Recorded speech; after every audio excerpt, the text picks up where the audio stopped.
مریم بنت عمران اسلام اللہ علیہا۔ مریم بنت عمران اسلام اللہ علیہا کو اللہ تعالیٰ نے ایسے معجزے سے نوازا تھا کہ جس کی مثال کائنات میں اور کہیں نہیں ملتی۔ ان کے ہاں اللہ تعالیٰ کے حکم سے بغیر خاوند کے بیٹا پیدا ہوا، جن کا نام عیسیٰ علیہ السلام رکھا گیا۔ بغیر باپ کے بچے کی پیدائش دیکھ کر لوگوں نے مریم بنت عمران اسلام اللہ علیہا پر طرح طرح کے الزام لگائے،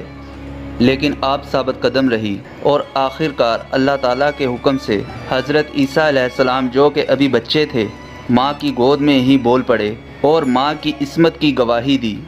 بے شک میں اللہ کا بندہ ہوں، مجھے اس نے کتاب دی ہے اور مجھے نبی بنایا ہے اور مجھے بابرکت بنایا ہے جہاں کہیں ہوں، اور مجھے نماز اور زکوٰۃ کی وصیت کی ہے جب تک میں زندہ ہوں، اور اپنی ماں کے ساتھ نیکی کرنے والا، اور مجھے سرکش بدبخت نہیں بنایا،